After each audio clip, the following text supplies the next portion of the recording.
अस्सलाम वालेकुम व्यूअर्स, आपके अपने चैनल देसी हेल्थ वेल्थ पे एक क्विक रेमेडी के साथ हाजिर हूँ।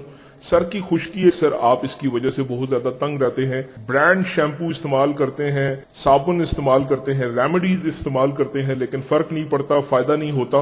तो आज की जो रेमेडी है वो इतनी क्विक और जबरदस्त है कि इसके एक ही इस्तेमाल से आपको इसका रिजल्ट मिलेगा और 100% रिजल्ट मिलेगा। सर की खुश्की को दूर करने के लिए सिर्फ आपने 3 चीजें इस्तेमाल करनी है, आप नोट कर लें। सर की खुश्की को दूर करने के लिए थोड़ी सी मिकदार में दही लेनी है, यानी कि 2 चम्मच आपने दही लेनी है और इसमें 1 चम्मच सरसों का तेल मिक्स करना है और चंद कतरे लीमू का रस, यानी कि 3 से 4 कतरे लीमू का रस इसमें ऐड करना है और इसको मिक्स करके आपने बालों में लगाना है।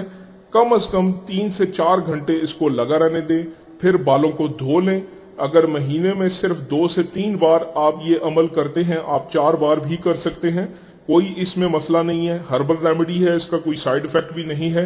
तो आप देखेंगे कि आपके सर की खुश्की हमेशा के लिए खत्म हो जाएगी और इससे आपके बाल शाइनी, हेल्दी और खूबसूरत भी होंगे और लंबे भी होंगे। मुझे उम्मीद है कि आज की ये रेमेडी आपको पसंद आएगी। अगर रेमेडी अच्छी लगी तो चैनल को जरूर सब्सक्राइब करें, बेल आइकन के बटन को दबा दें ताकि आने वाली वीडियोस का नोटिफिकेशन आपको मिल सके। अल्लाह हाफिज।